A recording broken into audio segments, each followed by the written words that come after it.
got so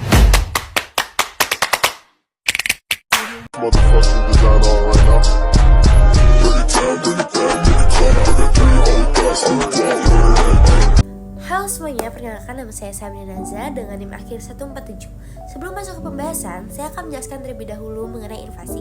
Inflasi menurut KBBI adalah kemerosotan nilai uang akibat banyaknya uang yang beredar sehingga menyebabkan kenaikan harga barang. Inflasi dapat diukur dengan indeks harga konsumen yang mencerminkan perubahan harga dari sekumpulan barang dan jasa yang sering dikonsumsi oleh masyarakat. Hyperinflasi merupakan salah satu jenis inflasi yang terjadi ketika tingkat inflasi suatu negara meningkat hingga 50% atau lebih dalam 1 bulan. Halo semuanya, perkenalkan nama saya Alicia Hafiz Citra Maharani dengan NIM 143230038. Di sini saya akan menjelaskan penyebab hiperinflasi di beberapa negara. Inflasi ekstrim atau dikenal juga sebagai hiperinflasi terjadi ketika tingkat inflasi meningkat secara cepat dalam waktu yang singkat. Kondisi ini bisa menyebabkan kehancuran ekonomi, menurunkan daya beli masyarakat, dan melemahkan stabilitas keuangan suatu negara. Ada beberapa penyebab utama inflasi yang ekstrim. Yang pertama, pencetakan uang secara berlebihan.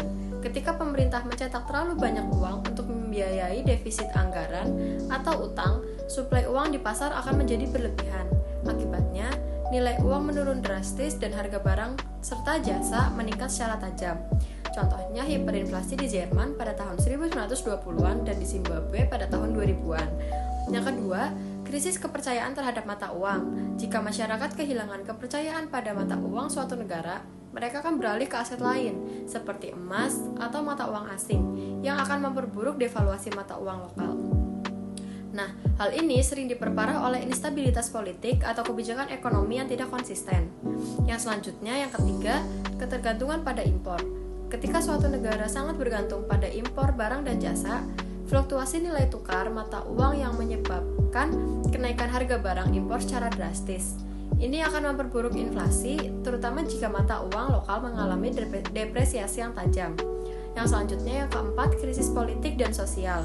Ketidakstabilan politik, konflik, atau perang seringkali mengacaukan perekonomian, menghancurkan sektor produksi, dan memaksa pemerintah mengambil langkah-langkah darurat yang tidak berkelanjutan, seperti mencetak uang dalam jumlah yang besar. Yang terakhir, utang luar negeri yang tidak terkendali. Ketika negara memiliki utang luar negeri yang besar dalam mata uang asing dan tidak mampu membayarnya, hal ini dapat memicu hilangnya kepercayaan investor. Akibatnya, terjadi pelarian modal yang memperburuk kondisi ekonomi dan akan memicu inflasi. Saya Farisik Karela Abtuawi dengan NIM akhir 026. Saya akan menjelaskan dampak hiperinflasi ke berbagai negara. Yang pertama, kemiskinan dan kelaparan. Contohnya pada negara Venezuela pada tahun 2019 sampai dengan 2021 menyebabkan warga Venezuela jatuh kemiskinan ekstrim dan kesulitan memenuhi kebutuhan dasar seperti makanan dan obat-obatan. Yang kedua, penurunan daya beli masyarakat. Inflasi yang tinggi dapat menyebabkan penurunan daya beli masyarakat, seperti kemampuan untuk membeli barang dan jasa. Yang ketiga, pengaruh inflasi terhadap nilai tabungan. Uang yang disimpan dalam bentuk tabungan dan bunga rendah tidak akan cukup untuk mengimbangi inflasi yang mencapai 5%. Maka, nilai real dari tabungan tersebut akan berkurang. Hal ini mendorong masyarakat untuk mencapai alternatif investasi yang lebih menguntungkan. Yang keempat, dampak jangka panjang pada perekonomian. Penurunan daya beli masyarakat dapat memiliki efek negatif pada perekonomian suatu negara. Jika inflasi terus meningkat tanpa ada peningkatan secara umum, maka konsumsi rumah tangga akan menurun dan mempengaruhi kinerja perusahaan dan lapangan kerja. Semuanya, perkenalkan nama saya Muhammad Radit Al-Ghifari dengan NIM 154. Saya di sini akan menjelaskan hyperinflasi berbagai negara. Yang pertama ada Venezuela.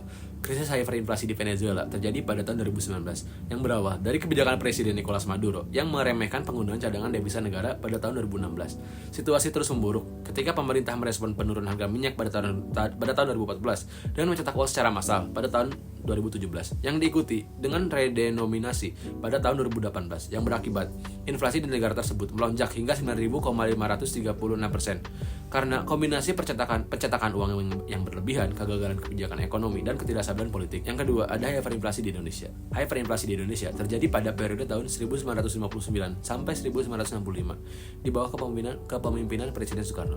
Meski pemerintah merencanakan rencana 8 tahun untuk mencapai swasembada, pangan, pakaian, dan lain-lain, ekonomi justru hancur akibat hutang dan inflasi akibat pembangunan tersebut.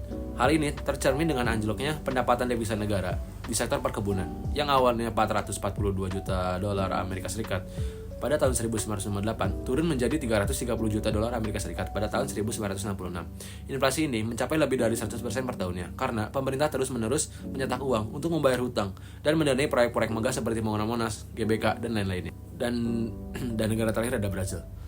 Negara Brazil mengalami krisis ekonomi yang sangat parah selama periode tahun 1980-an hingga awal 1990-an.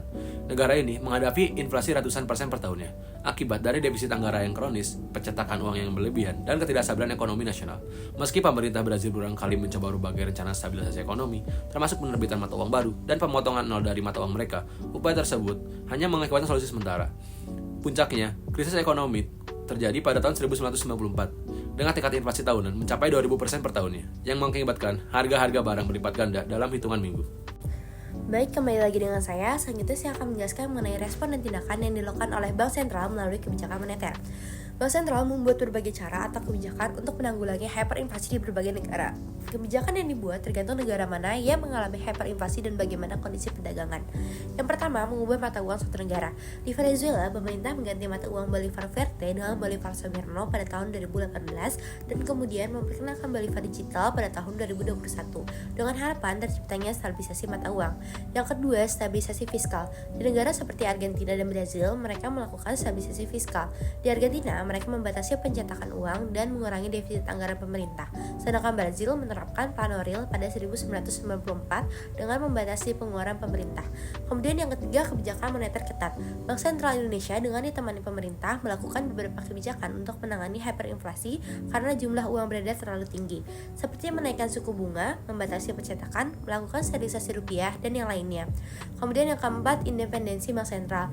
Kebijakan ini dilakukan oleh Jerman dan Indonesia. Pada pasca Perang Dunia I, Jerman membentuk Reichsbank yang independen dengan tujuan mengontrol penerbitan mata uang. Dan Indonesia sendiri pasca krisis moneter 1998 memberikan otonomi khusus kepada Bank Indonesia untuk mengendalikan kebijakan moneter. Kemudian yang kelima, penggunaan mata uang asing. Penggunaan mata uang asing terjadi karena mata uang di negara tersebut mengalami depresiasi yang sangat tinggi yang menyebabkan mata uang di negara tersebut tidak memiliki nilai, bahkan ketika mata uang tersebut memiliki nilai tersebut tidak berarti. Kebijakan ini diterapkan di Zimbabwe dan Ekuador ketika negara mereka mengalami hyperinflasi. Sekian.